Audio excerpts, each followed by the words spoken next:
ગુજરાત ગૌણ સેવા પસંદગી મંડળ ગાંધીનગર દ્વારા સામાન્ય વહીવટ અને ખાતાના વડાની કચેરીની હસ્તકની તાંત્રિક સંવર્ગની નીચે જણાવેલ જગ્યાઓ પર સીધી ભરતી ભરવા માટેની પ્રક્રિયા અથવા પ્રતીક્ષા યાદી તૈયાર કરવા માટે ઉમેદવાર પાસેથી ઓજસની વેબસાઇટ પરથી ઓનલાઈન અરજીપત્રકો મંગાવવામાં આવે છે। આ માટે ઉમેદવારોએ https://ojsgujarat.gov.in પરથી તારીખ 5/12/2024 અને 14 કલાકથી લઈને તારીખ 19/12/2024 થી સાંજે 23 કલાક સુધી ઓનલાઈન અરજી કરવાની રહેશે। ભરતી પ્રક્રિયા સંબંધિત તમામ સૂચના મંડળની વેબસાઇટ https://gssb.gujarat.gov.in પર મૂકવામાં આવશે, તેથી સમયાંતરે મંડળની વેબસાઇટ પર અચૂક જોતા રહેવું। અરજી કરવા માટે વિગતવાર સૂચનાઓ આ જાહેરાતના ફકરા નંબર 7માં દર્શાવેલ છે તે સહિત તથા સમગ્ર જાહેરાત ઓનલાઈન અરજી કરતા પહેલા ઉમેદવારોએ પોતાનું ધ્યાનથી કાળજીપૂર્વક વાંચી લેવાનું રહેશે। ઓનલાઈન અરજી કરતી વખતે ઉમેદવારોએ કોઈપણ પ્રમાણપત્ર જોડવાના નથી, પરંતુ ઓનલાઈન અરજી કરતી વખતે પ્રમાણપત્રોમાંથી વિગતોના આધારે ઓનલાઈન અરજીમાં અરજદારે સમગ્ર વિગત ભરવાની રહેશે। આથી પોતાના બધા જ પ્રમાણપત્રો જેવા કે શૈક્ષણિક લાયકાત, વયમર્યાદા, શાળા છોડ્યાનું પ્રમાણપત્ર, કેટેગરી એટલે કે SC, ST, SC, BC, EWSને લાગતા તથા દિવ્યાંગ જો હોય તો લાગુ પડતું હોય તો અથવા માજી સૈનિક લાગુ પડતું હોય તો તેમજ અન્ય લાયકાત અસલ પ્રમાણપત્રોને સાથે રાખીને ઓનલાઈન અરજીમાં એવા પ્રમાણપત્રોના આધારે સાચી વિગતો ભરવાની રહેશે। અરજીમાં ખોટી વિગતના કારણે અરજી રદ થવા પાત્ર રહેશે। આથી ઉમેદવારોએ ઓનલાઈન અરજીપત્રક કાળજીપૂર્વક ભરવાનું રહેશે।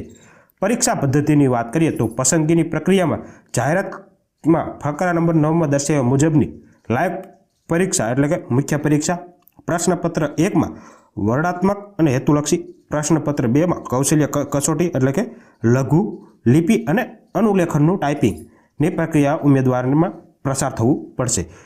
મંડળ દ્વારા જરૂરી ઉપસ્થિત થયેલ પરીક્ષા સંદર્ભ અમુક સૂચનો મોબાઈલ નંબર પરથી SMS અથવા ઈમેલથી આપવામાં આવશે।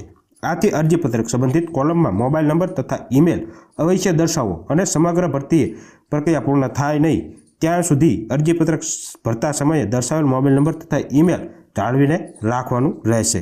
એ તમારા હિતમાં રહેશે। તો કે સંવર્ગવાર જગ્યાની વિગતોની નીચે મુજબની માહિતી। તો કે સૌથી પહેલાં જાહેરાત ક્રમાંક 254 જે 2024-25માં ગુજરાતી સ્ટેનોગ્રાફર વર્ગ 2ની વર્ગ 3માં ગ્રેડ 2ની વર્ગ 3ની કુલ 34 જગ્યાની ભરતી બહાર પાડવામાં આવી છે, જેમાં સામાન્ય અનામત માટે 10 જગ્યા છે, આર્થિક રીતે નબળા વર્ગ માટે 2 જગ્યા છે, અનુસૂચિત જનજાતિ માટે 2 જગ્યા છે, અનુસૂચિત જનજાતિ માટે 14 જગ્યા છે, સામાજિક શૈક્ષણિક પછાત વર્ગ માટે 6 જગ્યા છે, બિન અનામત વર્ગ માટે 4 જગ્યા છે, અનુસૂચિત જનજાતિ કક્ષા આ મહિલાઓ માટેની જે છે તેમાં 1 જગ્યા છે, અનુસૂચિત જનજાતિ માટે 4 જગ્યા છે અને સામાજિક શૈક્ષણિક પછાત વર્ગ માટે 2 જગ્યા છે।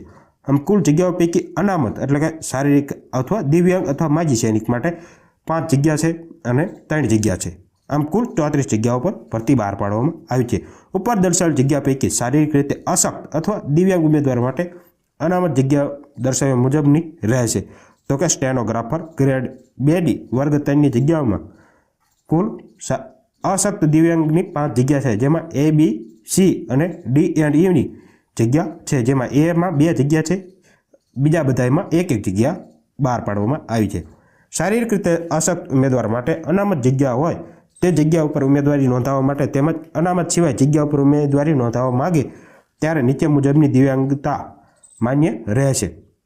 તો કે જે વિકલાંગ છે તેમના માટે અંધત્વ અથવા ઓછી દ્રષ્ટિ માટે BLV જે એમાં આવશે, જે 70 થી 40% છે એ બધિર અને ઓછું સાંભળનાર માટે HH એટલે કે ઈમને પણ બીમાં સમાવેશ કરવામાં આવશે, તે 40 થી 70% હશે તો જ। પછી મગજનો લકવો, હલનચલનની દિવ્યાંગતા, રક્તપિત્તમાંથી સોજા થયેલા, વામનતા, એસિડ અટેકનો ભાગ બનેલા અથવા નબળા સ્નાયુ માટે સીમા વર્ગમાં સમાવેશ કરવામાં આવશે।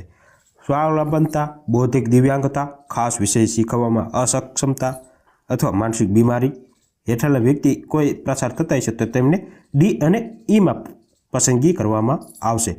અનામત વર્ગના ઉમેદવારોએ બિન અનામત જગ્યાઓ માટે અરજી કરી શકાશે અને તેઓને બિન અનામતના ધોરણે લાગુ પાડવાનું રહેશે। જ્યારે દિવ્યાંગ ઉમેદવાર માટે અનામત જગ્યા દર્શાવેલ ન હોય પરંતુ જગ્યાની ફરજોની અનુરૂપ જે પ્રકારની દિવ્યાંગતા ધરાવતા ઉમેદવાર પાત્ર ગણાયેલ હોય તો તેમને જાહેરાત અરજી કરી શકશે। આવા પ્રસંગે દિવ્યાંગ ઉમેદવારોએ સામાન્ય વહીવટ વિભાગના 15/2/2001ના ઠરાવ મુજબ તેમને સિવિલ સર્જનનું તબીબી પ્રમાણપત્ર આપવાનું રહેશે। જાહેરમાં દર્શાવેલ જગ્યાઓમાં વધઘટ થવાની શક્યતા રહેલ હોય છે, એટલે જગ્યાઓમાં વધઘટ પણ થઈ શકે છે। હવે વાત કરીએ આપણે અનામત જગ્યાઓ ફક્ત મૂળ ગુજરાતના અનામત વર્ગ ઉમેદવાર માટે જ અનામત છે। પછી આપણે માજી સૈનિક માટેની નિયમ અનુસાર જગ્યાની વાત કરીએ તો 10% જગ્યા અનામત છે। માજી સૈનિક કેટેગરી પસંદગી થયેલ ઉમેદવારોએ તેમના સંબંધિત તે કેટેગરીના બિન અનામત આર્થિક રીતે નબળા અનુસૂચિત જાતિ, અનુસૂચિત જનજાતિ અને સામાજિક શૈક્ષણિક રીતે પછાત વર્ગ સામે સરભર કરવામાં આવશે। માજી સૈનિક અનામત જગ્યાઓ માટે લાયક માજી સૈનિક ઉમેદવાર નહીં મળે તો તે જગ્યા અન્ય લોકો ઉમેદવારો દ્વારા ભરવામાં આવશે। માજી સૈનિક ઉમેદવારો જેઓએ નૌકાદળ, હવાઈદળ, ભૂમિદળ ઓછામાં ઓછા 6 માસની સેવા કરી હોય અને માજી સૈનિક તરીકે સક્ષમ અધિકારીનું આધાર કાર્ડ અથવા ઓળખ કાર્ડ અને ડિસ્ચાર્જ બુક ધરાવતા હોય, ઉપલી વયમર્યાદાઓ તેઓ બજાવેલ ફરજનો સમયગાળો ઉપરાંત 3 વર્ષ સુધીની છૂટછાટ મળેલ હોય તો સામાન્ય વહીવટ વિભાગના ઠરાવ તારીખ 24/1/2024ના ઠરાવ મુજબ સીધી ભરતી જાહેરાત ઉમેદવારી નોંધાવવાની છેલ્લી તારીખ માજી સૈનિકની તરીકે 1 વર્ષની અંદર નિવૃત્ત થનાર હોય તેઓ માજી સૈનિક છેલ્લા 1 વર્ષ દરમિયાન સીધી ભરતી જગ્યા પર ઉમેદવારી નોંધાવી શકે છે। હવે વાત કરીએ આપણે આની પગાર ધોરણની, તો કે નાણાં વિભાગના આ જે ઠરાવ છે 16/2/2006ના ઠરાવ મુજબ સુધારા કરવામાં આવ્યા છે અને ઘણા બધા સુધારા બાદ આપણે વાત કરીએ તો કે ખાતાના વડાની કચેરી સંવર્ગનું નામ ગુજરાત સ્ટેનોગ્રાફર વર્ગ ગ્રેડ 2 અને વર્ગ 3ની કરાર આધારિત નિમણૂકનો સમયગાળો 5 વર્ષ અને કરાર આધારિત નિમણૂક દરમિયાન પ્રતિમાસ મળવાપાત્ર ફિક્સ પગાર 40,800 રહેવાનો છે। રાષ્ટ્રીય ઉમેદવાર રાષ્ટ્રીયતાની વાત કરીએ તો કે ઉમેદવારનો નાગરિક હોવો જોઈએ, ઉમેદવાર ભારતનો નાગરિક હોવો જોઈએ અથવા તો ગુજરાત મિલકી સેવા વર્ગીકરણ અને ભરતી સામાન્ય નિયમ અધિનિયમ 1967ના નિયમની 7ની જોગવાઈ મુજબ રાષ્ટ્રીયતા ધરાવતો હોવો જોઈએ। વયમર્યાદા અને શૈક્ષણિક લાયકાતની વિગતોની વાત કરીએ તો કે 19/12/2024ના રોજ ઉમેદવારની ઉંમર 20 વર્ષથી ઓછી હોવી જોઈએ નહીં અને 40 વર્ષથી વધુ હોવી જોઈએ નહીં। વખતો વખત સુધારા પ્રમાણે મિલકી સેવા વર્ગીકરણ અને ભરતીની નિયમો આધી જોગવાઈ અનુસાર અગાઉ ગુજરાત સરકારની સેવાઓમાં તેવી તરફેણ ઉપલી વયમર્યાદા હળવી કરી શકાય છે। ઉમેદવારોએ સ્પેશિયલી અથવા તો સ્થાપિત યુનિવર્સિટી પૈકી કોઈપણ અથવા યુનિવર્સિટી ગ્રાન્ટ કમિશન એક્ટ 1956ના સેક્શન 3 હેઠળ જાહેર થયા મુજબ યુનિવર્સિટી હોવાનું ગણાતી અથવા તરીકે માન્ય બીજી કોઈપણ શૈક્ષણિક સંસ્થામાંથી સ્નાતકની પદવી ધરાવતો હોવો જોઈએ અથવા તો સરકારે માન્ય કરેલ તેને સમકક્ષ લાયકાત ધરાવતો હોવો જોઈએ। ગુજરાત મિલકત સેવા વર્ગીકરણ અને ભરતી નિયમો 1967માં ઠરાવ મુજબ કોમ્પ્યુટરના ઉપયોગ અંગેની પાયાની જાણકારી ધરાવતો હોવો જોઈએ। ઉમેદવાર ગુજરાતી અથવા હિન્દી ભાષા બંને ભાષાનું પૂરતું જ્ઞાન ધરાવતો હોવો જોઈએ। ઉપર દર્શાવેલ તમામ સંવર્ગમાં ભરતી નિયમો અને શૈક્ષણિક લાયકાત અગત્યના મુદ્દાઓની અરજીપત્રકમાં સમાવેશ કરવામાં આવેલ છે, પરંતુ આખરી પસંદગી સમયે ભરતી નિયમોમાં દર્શાવેલ શૈક્ષણિક લાયકાત તમામ જોગવાઈઓને ધ્યાનમાં લેવામાં આવે છે। ઉમેદવાર જાહેરાત દર્શાવ્યા શૈક્ષણિક લાયકાતની તમામ વિગતો ધ્યાનમાં લઈને અરજીની વિગત ભરવાની રહેશે। હવે વયમર્યાદામાં છૂટછાટની વાત કરીએ તો કે સામાન્ય કેટેગરીની મહિલા ઉમેદવારોને 5 વર્ષની છૂટછાટ આપવામાં આવે છે। અનામત કેટેગરીના પુરુષોને 5 વર્ષની છૂટછાટ આપવામાં આવે છે। અનામત કેટેગરીના મહિલા ઉમેદવારોને 10 વર્ષની છૂટછાટ આપવામાં આવે છે। સામાન્ય કેટેગરીના શારીરિક અશક્ત ધરાવતા પુરુષોને 10 વર્ષની છૂટછાટ આપવામાં આવે છે અને સામાન્ય કેટેગરીના શારીરિક અશક્ત ધરાવતા મહિલાઓને 15 વર્ષની છૂટછાટ આપવામાં આવતી હોય છે। અનામત કેટેગરીના અશક્ત ધરાવતા પુરુષોને 15 વર્ષની છૂટછાટ આપવામાં આવે છે અને અનામત કેટેગરીમાં શારીરિક અશક્તતા ધરાવતા મહિલા ઉમેદવારોને 20 વર્ષની છૂટછાટ આપવામાં આવે છે। માજી સૈનિકના ઉમેદવારો માટે ઉપલી વયમર્યાદા તેઓ બજાવેલ ફરજોનો સમયગાળો ઉપરાંત 3 વર્ષની છૂટછાટ આપવામાં આવતી હોય છે। તો કે હવે આપણે માજી સૈનિકના તમામ કેટેગરીના ઉમેદવારોને ઉપલી મર્યાદામાં છૂટછાટ આપવામાં આવતી હોય છે તે 3 વર્ષની હોય છે। જો કોઈ સંજોગમાં 45 કરતાં વધવી જોઈએ નહીં। 45 વર્ષ ઓછામાં એટલે વધુમાં વધુ 45 વર્ષ સુધી અરજી થઈ શકે છે। હવે જે સંવર્ગમાં EWS એટલે કે આર્થિક રીતે નબળા ઉમેદવારોએ આમાં અરજી કરવાની હોય તો દરમિયાન તેમને પ્રમાણપત્ર રજૂ કરવાનું રહેશે અનામત અને બિન અનામત વર્ગ અને સામાજિક શૈક્ષણિક રીતે પછાત વર્ગ ઉમેદવાર જાતિનું પ્રમાણપત્ર ગુજરાત સરકાર દ્વારા વખતો વખત નિયત કરેલા નમૂના અને સક્ષમ અધિકારી પાસેથી મેળવેલું હોય તે રજૂ કરવાનું રહેશે.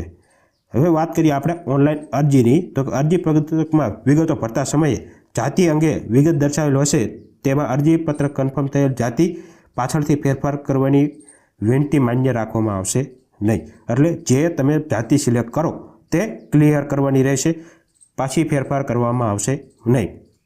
હવે આપણે વાત કરીએ કોમ્પ્યુટરની જાણકારી. તો કે કોમ્પ્યુટરમાં તમારે બેઝિક નોલેજ ધરાવતું હોવું જોઈએ અને તાલીમ સંસ્થાનું પ્રમાણપત્ર અથવા માર્કશીટ ધરાવતો હોવો જોઈએ અથવા સરકાર માન્ય યુનિવર્સિટીમાંથી અથવા સંસ્થામાંથી જ્ઞાન માટે કોઈ પણ ડિપ્લોમા, ડિગ્રી, સર્ટિફિકેટ કોર્સ કરેલો હોવો જોઈએ અથવા ડિગ્રી કે ડિપ્લોમા અભ્યાસક્રમ કોમ્પ્યુટર એક વિષય તરીકે હોય તેવા પ્રમાણપત્રો અથવા તો ધોરણ 10 અથવા ધોરણ 12ની પરીક્ષામાં કોમ્પ્યુટર વિષય સાથે પ્રસાર થયેલો હોય તેવા ઉમેદવારો આમાં પાત્રતા મેળવે છે. બીજા બધાની અરજી રદ કરવામાં આવે છે. શૈક્ષણિક લાયકાત, વયમર્યાદા અને વધારાની લાયકાત માટે નિર્ધારિત તારીખ જાહેરાત કરવામાં 19/12/2024ની સ્થિતિ ધ્યાનમાં લઈ કરવાની રહેશે. આ જાહેરાત સંદર્ભ મંડળ દ્વારા ઓનલાઈન અરજી સ્વીકારવામાં આવશે જે અનન્વય 5/12/2024 બપોરે ચાલુ કરવામાં આવશે અને 19/12/2024માં પૂરી કરવામાં આવશે. તે ઓજસની વેબસાઇટ પરથી તમારે ઓનલાઈન અરજી કરવાની રહેશે.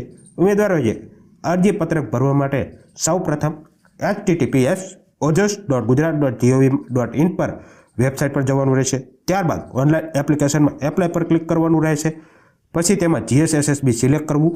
પછી ઉમેદવારોએ જાહેરાત ક્રમાંક 254 સંવર્ગની જાહેરાત માટે ઉમેદવારો માટે સંવર્ગ નામ પર ક્લિક કરી એપ્લાય કરવાનું રહેશે. ત્યારબાદ સ્ક્રીન પર મોર ડિટેલ અને એપ્લાયના ઓપ્શન ખુલશે, જેમાં મોર ડિટેલ પર ક્લિક કરવાથી વિગતવાર જાહેરાત મળશે અને ઉમેદવારે વાંચી લેવી. જ્યારે એપ્લાય પર ક્લિક કરવાથી નવી વિન્ડો ખુલશે, તેમાં સ્કીપ પર ક્લિક કરી એપ્લિકેશન ફોર્મ ખુલશે, જેમાં સૌપ્રથમ પર્સનલ ડિટેલ ઉમેદવારોએ ભરવાની રહેશે. જે ફૂદડી લાલ અક્ષરની જે ફૂદડી હોય તે વિગત ફરજિયાત તમારે ભરવાની રહેશે. પર્સનલ ડિટેલ ભરાયા બાદ એજ્યુકેશન ડિટેલ ભરવાની રહેશે. ત્યારબાદ HR એટલે બાયાધારી આપવાની રહેશે. પછી તેમાં યસ સિલેક્ટ કરવાનું રહેશે અને સેવ પર ક્લિક કરવાનું રહેશે. એટલે અરજી પૂર્ણ રીતે ભરાઈ ગયેલી છે. હવે સેવ પર ક્લિક કરવાથી એપ્લિકેશન નંબર જનરેટ થશે. હવે તે સાચવીને રાખવાનો રહેશે અને અપલોડ ફોટોગ્રાફ પર ક્લિક કરી અહીં તમારો એપ્લિકેશન નંબર ટાઈપ કરી ડેટ ઓફ બર્થ ટાઈપ કરો. ત્યારબાદ ઓકે પર ક્લિક કરો એટલે ફોટો અને સિગ્નેચર અપલોડ કરવાના રહેશે. જે ફોટાની માપ સાઇઝની વાત કરીએ તો 5 સેમી અને 3.6 સેમી પહોળાઈ અને સિગ્નેચરનું માપ 2.5 સેમી ઊંચાઈ અને 7.5 સેમી પહોળાઈ રાખવાની રહેશે. ફોટો અને સિગ્નેચર કરવા સૌપ્રથમ તમારો ફોટો અને સિગ્નેચર JPG ફોર્મેટમાં 15 KBથી વધે નહીં તે રીતે કોમ્પ્યુટરમાં સ્કેન કરી અને સેવ કરવાના રહેશે. આથી ફોટો અને સિગ્નેચર અપલોડ કરવાના રહેશે અને બ્રાઉઝ બટન પર ક્લિક કરશો એટલે ચૂઝ ફાઇલના સ્ક્રીનથી જે JPG ફોર્મેટમાં તમારો ફોટો સ્ટોર થયેલ છે તે ફાઇલને સિલેક્ટ કરો, ઓપન કરો અને બટનને ક્લિક કરો. હવે બ્રાઉઝ બટન બીજામાં અપલોડ કરી બાજુમાં ફોટો દેખાશે. હવે આ જ રીતે સિગ્નેચર અપલોડ કરી દેશો પછી તમારે આ અરજી પ્રક્રિયા કમ્પ્લીટ થઈ જશે. અરજીમાં પાસપોર્ટ સાઇઝનો ફોટો વ્હાઇટ બેકગ્રાઉન્ડવાળો હોય અથવા પાડિયાની તારીખ સાથે અપલોડ કરવાનો રહેશે. 1 વર્ષ પહેલાંની તારીખ ન હોવી જોઈએ. ફોટામાં તમારે તારીખ લખવાની રહેશે જે 1 વર્ષ પહેલાંનું હોવું જોઈએ નહીં. અને હવે આ પેજના ઉપરના ભાગમાં ઓનલાઈન એપ્લિકેશન ટેબમાં કન્ફર્મ એપ્લિકેશન પર ક્લિક કરો અને application number, date of birth select કરી ઓકે પર ક્લિક કરો એટલે બેઝિક ડિટેલ આવી જશે અને કન્ફર્મ પર ક્લિક કરશો એટલે ઉમેદવારો અરજીમાં સુધારો કરવાની જરૂર જણાય તો એડિટ કરી લેવું. અરજી કન્ફર્મ થયા બાદ કોઈપણ પ્રકારનો સુધારો થઈ શકશે નહીં, પરંતુ અરજી કન્ફર્મ થયા બાદ કોઈપણ પ્રકારનો સુધારો શક્ય બનશે નહીં. એટલે સંપૂર્ણ ચકાસણી બાદ જો અરજી સુધારવાની જરૂર ન જણાય તો કન્ફર્મ પર ક્લિક કરો અને આ જ રીતે તમારી ઓનલાઈન અરજી મંડળ દ્વારા સ્વીકારવામાં આવશે. હવે વાત કરી લઈએ પરીક્ષા ફીની. સામાન્ય વહીવટ વિભાગના 31/1/2024ના પત્રકમાં થયેલ જોગવાઈ મુજબ ગુજરાત ગૌણ સેવા પસંદગી મંડળ દ્વારા લેવાતી સીધી ભરતીના તમામ પરીક્ષાઓ માટે પરીક્ષા ફીનું ધોરણ નીચે મુજબનું રહે છે. તો કે ગુજરાત ગૌણ સેવા પસંદગી મંડળના તમામ પરીક્ષાઓ માટે પરીક્ષા ફીનું ધોરણ તો કે પ્રાથમિક પરીક્ષા માટે બિન અનામત વર્ગ માટે 500 રૂપિયા રહેવાનું છે અને અનામત વર્ગ માટે 400 રૂપિયા ફી ભરવાની રહેશે. પરીક્ષામાં ઉપસ્થિત રહેનાર ઉમેદવારોએ પરીક્ષા ફી પરત મળવાપાત્ર રહેશે.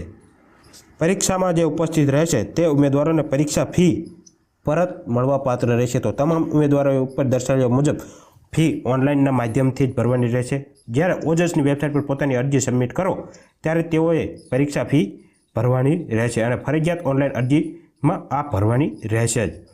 તો આ ઓનલાઈન અરજીમાં કેવી રીતે ભરવી? તો કે ઓજસની વેબસાઇટ પર જવાનું, ઓનલાઈન એપ્લિકેશન ટેબમાં પ્રિન્ટ એપ્લિકેશન અને પે ફીનું ઓપ્શન હશે તેમાં ક્લિક કરવાનું અને ઓનલાઈન પેમેન્ટ માટે ઓપ્શન દેખાશે જેમાં ઓનલાઈન પેમેન્ટ ઓફ ફી પર ક્લિક કરવાનું, જેમાં ડેબિટ કાર્ડ નાખી અથવા ઇન્ટરનેટ યુપીઆઈથી અથવા વોલેટ દ્વારા સીધી તમે આ ફોર્મ ભરી અને ફી ભરી શકો છો.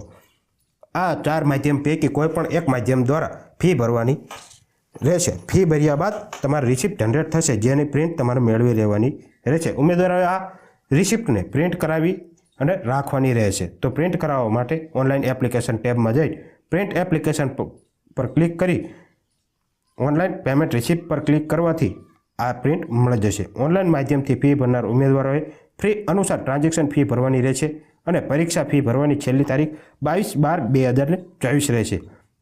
આ બાદ આપોઆપ લિંક બંધ થઈ જશે. તો આ સુધી તમારે પરીક્ષા ફી રોકડમાં અથવા ડિમાન્ડ ડ્રાફ્ટથી ભારતીય પોસ્ટલ પે ઓર્ડર કે અન્ય કોઈપણ રૂપે ફી સ્વીકારવામાં આવશે નહીં, જેની ઉમેદવારોએ ખાસ નોંધ લેવાની.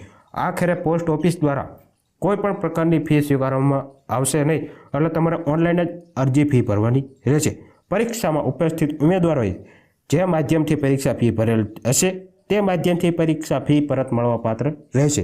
પરીક્ષામાં ઉપસ્થિત ન રહેનાર ઉમેદવારોને પરીક્ષા ફી પરત મળવાપાત્ર રહેશે નહીં. ઉમેદવારોએ ફી ભરવાની નિયત 22/12/2024 સુધી પરીક્ષા ફી નહીં ભરે તેવા ઉમેદવારોએ અરજી માન્ય રહેશે નહીં. તેવા ઉમેદવારોએ અરજી ફોર્મ કોઈપણ જાતની જાણ કર્યા વગર મંડળ દ્વારા રદ કરવામાં આવશે. હવે વાત કરી લઈએ પરીક્ષા પદ્ધતિની. તો કે ગુજરાત સ્ટેનોગ્રાફર વર્ગ 2 અને ગ્રેડ 2 અને વર્ગ 3ની જગ્યાઓ માટેની પરીક્ષા પદ્ધતિ. લાયકી પરીક્ષા એટલે કે લઘુલિપિ કસોટી. પ્રતિ મિનિટ 60 શબ્દોની ઝડપે 2 મિનિટમાં ગુજરાતી પરછેદનું લઘુ અથવા શ્રુતલેખન અને તેનું અનુલેખન પ્રતિ મિનિટ 7 શબ્દોની ઝડપે કરવું અથવા સ્વચ્છ હસ્તાક્ષરમાં ટાઈપિંગ નહીં. આ કસોટીનો હેતુ આપેલ શાબ્દિક ઝડપે અથવા લઘુલિપિમાં લખવા માટે ઉમેદવારોની ક્ષમતા ચકાસવાનો છે. કસોટીનો પ્રકાર લઘુલિપિમાં ઉમેદવારોએ કૌશલની ખાતરી કરવાનો છે. લઘુલિપિમાં જરૂરી કૌશલ ધરાવતા હોય તેવા ઉમેદવારોને મુખ્ય પરીક્ષામાં પ્રવેશ માટે પાત્ર જાહેર કરવામાં આવશે.